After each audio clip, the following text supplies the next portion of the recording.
مكافآت بالجملة للاعيبة النادي الأهلي. محمد رمضان المدير الرياضي للأهلي يخطط لرصد مكافآت مالية غير مسبقة في تاريخ الأهلي لكل لاعب لتحفيزه لتحقيق نتائج جيدة في كأس العالم للأندية وتخطي دور المجموعات على الأقل في البطولة، وذلك في ظل المكافآت المالية الخيالية التي سيحصدها النادي حال تخطي هذا الدور. وتقارير صحفية تؤكد أن مكافأة كل لاعب سيحصدها النادي حال تخطي هذا الدور. وتقارير صحفية تؤكد أن مكافأة كل لاعب قد تتخطى 100,000 دولار، وهو ما يوازي 5 مليون جنيه مصري. الأهلي يستأنف تدريباته كاملة العدد غدا لأول مرة منذ فترة طويلة، وكولر يجهز أشرطة الفيديو لشرح كل كبيرة وصغيرة في الهلال السوداني للاعيبة وتحفيز كل لاعب مهامه. الجهاز الفني للهلال السوداني يحاول تحفيز لاعيبته وشحنهم بأفضل طريقة ممكنة قبل مواجهة الثلاثاء المقبل،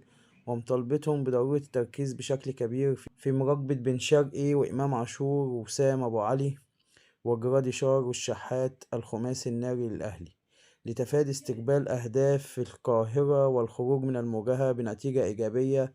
كما يؤكد النجم محمد فضل لاعب الأهلي السابق بتحذير لاعيبة الأهلي من استسهال المباراة لمواجهة الهلال السوداني والانشغال بالأزمات المحلية، ويؤكد أن المنافس يملك العديد من اللاعبين الدوليين ولديهم أنياب هجومية حقيقية قادرة على تشكيل إزعاج لدفاعات النادي الأهلي في القاهرة. إدارة نادي الهلال تعد لاعبتها بمكافآت مالية كبيرة حول تحقيق نتيجة إيجابية في القاهرة يوم الثلاثاء المقبل 1/4 تساعد الفريق في لقاء العودة على العبور لنصف نهائي دوري الأبطال. حارس الهلال السوداني يؤكد لزملائه على ثقتهم في قدراته على مساعدته على الخروج بشباك نظيفة يوم الثلاثاء المقبل وتجنب أي أخطاء فردية في اللقاء أمام الأهلي. كولر وجهاز المعاون يشيدون بشكل كبير محمد عبد الله نجم الأهلي الشاب وتألقه في منتخب الشباب والبطولة التي أقيمت في قطر، وحظه جائزة أفضل لاعب في البطولة وهداف المسابقة بعدما رفض بيراميدز جائزة أفضل لاعب في البطولة وهداف البطولة. رابطة الأندية ترفض تحمل استخدام حكام أجانب لمباراة الأهلي وبيراميدز في الدوري، تؤكد للناديين أن الطرف الذي يرغب في استخدام حكام أجانب عليه تحمل التكاليف ومخاطبة الاتحاد بذلك خلال 48 ساعة على أقصى تقدير. استكمال لحالة التسامح في الشهر الكريم، مرتضى منصور رئيس نادي الزمالك يعلن بشكل رسمي التنازل عن جميع القضايا ضد الصفحات الخاصة بالنادي الأهلي على مواقع السوشيال ميديا حال غليان كبيرة تسيطر على حسام حسن المدير الفني للمنتخب الوطني بسبب إعادة الحديث عن عودة كروش لقيادة المنتخب الفترة المقبلة بعد أزمته مع وزير الرياضة أشرف صبحي.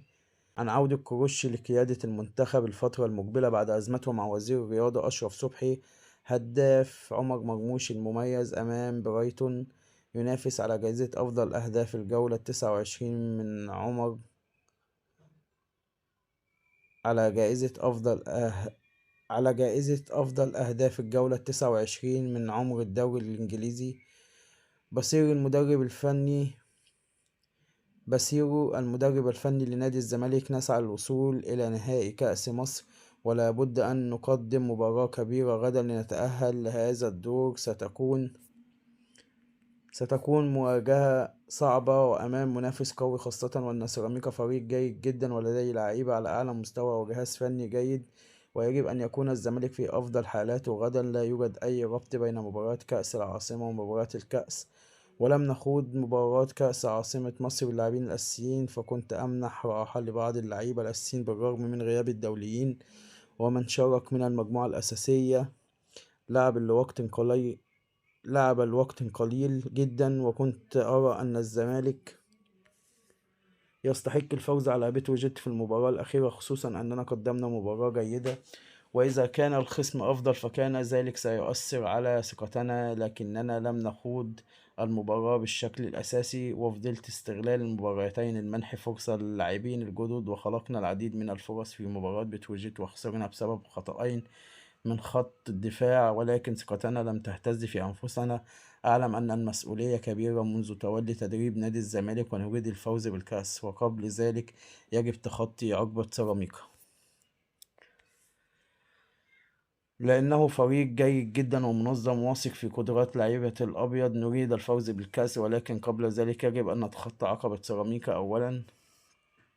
فريق جيد ومنظم، لكن أثق في قدرات لاعبي الزمالك. أوجه التحية للمنتخب المصري على الفوز في مباراتي أثيوبيا وسيراليون، وأهنئ اللعيبة. وكنت أتمنى أن يشارك بعض الوقت أكثر، ولكن زيزو ظهر بمستوى جيد، وسيف الجزيري سجل هدف مع منتخب تونس، وهذا قد يمنحه ثقة. وباقي اللاعبين الدوليين على أتم الجاهزية للمباراة القادمة، وأتمنى